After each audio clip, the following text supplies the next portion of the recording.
Let's cross live now to that conference in Manchester and join GB News' political editor Chris O. Chris, I believe you're with the man of the moment there, top of the pops to perhaps defect to Reform UK. Over to you. Martin, welcome back to the Tory Party conference. Yeah, low-key feel this year to this conference. I think the issue of Nigel Farage and Reform UK's lead looms large. We've had some policies out though from, of course, the party, £47 billion worth of cuts over 5 years from Mel Stride. Yesterday, news of the European Convention on Human Rights. The Tory Party would leave that if they win the election. With me now to reflect on what's going on here is Andrew Rosindell, the Conservative MP for Romford for the past 2 decades and more. Andrew, thank you for joining us. You're known to our viewers and listeners as someone who is deeply patriotic. You love the flag, the English flag, and the Union Jack. You wear it on your lapel, for goodness' sake. All the time. This conference, after your campaigning, they played at the end of the conference the national anthem, didn't they, last year, for the first time in some years? Yes, well, last year we did, and I fought for this for a very long time. The national anthem was always played when Margaret Thatcher spoke. At the end of the conference, we stood and we sang God Save the Queen. And then Margaret Thatcher left. I feel that singing the anthem of our country shows that what we're really about is not party politics, it's a love of country. And I think having the national anthem back last year was magnificent. Yeah, and Labour sing the red flag and Jerusalem. Well, they do. They do. And Reform sang the national anthem too. The Reform sang it this year. Yes, they did. What are you hearing about this year, this conference? Well, I've asked for the national anthem to be played at the end of conference again, and I hope it will be played. I've spoken to the party chairman. He's sympathetic. But look, but they're not playing it.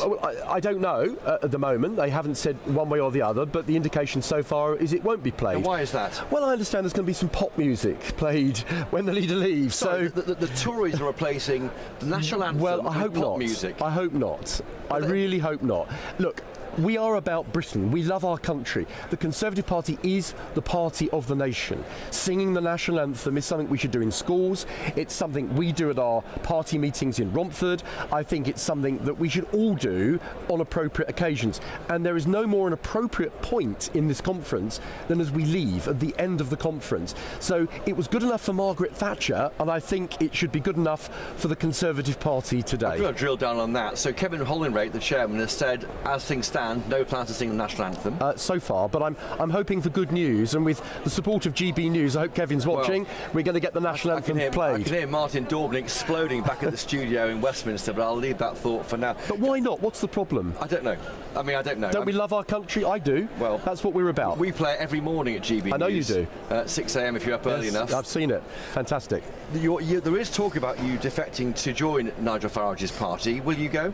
So what I want is the right of centre in British politics to come together. Our electoral system can't accommodate two parties that are broadly conservative. That means a divide in the vote and the calamity of another Labour government for 5 years, or even worse, a Labour government propped up by Liberal Democrats, Greens, Plaid Cymru, SNP, Fruit and Nuts and whoever else is around to prop Keir Starmer up in office. No thank you.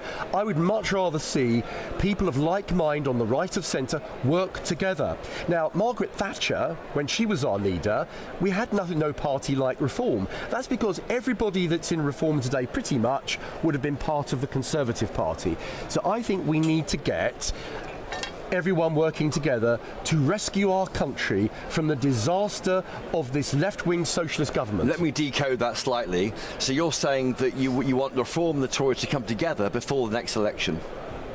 I think it's essential that the right of centre find a way of working together. And the good news is that on policy initiatives we're already aligning. So ECHR, human rights, immigration, it sounds like actually we're pretty much following a similar path. Because if you split the vote on the right, so it may keep you out of being an MP for Romford, precisely, and I'm worried about many of my colleagues who will not come back as MPs, including me. I think at the moment my seat would almost certainly go to Reform. I think the whole of Essex would go Reform. And I think a lot of seats seats where good colleagues who are standing in Liberal Democrat facing areas would lose, because many of our voters would go Reform, reducing the Conservative vote. So let's try and rescue this, not for the party particularly, but for the right, for our country. The right against left-wing policies. Absolutely. So who's the leader? You could serve in a party under Nigel Farage. Look, it's beyond my pay grade to talk about who will be the next Prime Minister. It's all about who wins the most seats. All I'm concerned about is that we don't have Keir Starmer or whoever his successor is going to be leading this country, backed up by a load of left-wing parties. I think there's enough in common between Reform and Conservative, and I would include the Unionists in Northern Ireland. There are 3 right-of-centre groupings. For goodness sake, let's think about what's best for our country.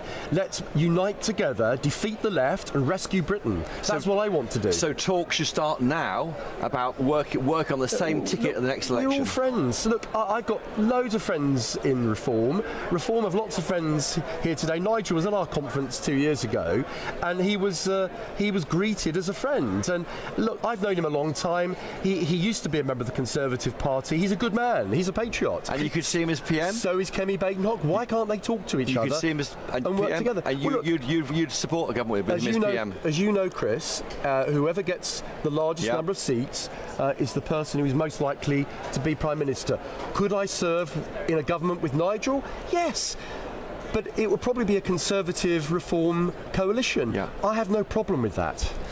There we have it. OK, I'm going to give you this, your Jubilees flag to wave for Martin Daubney back in the studio. Great. There we have it. Thank you very much. Andrew Rosindell.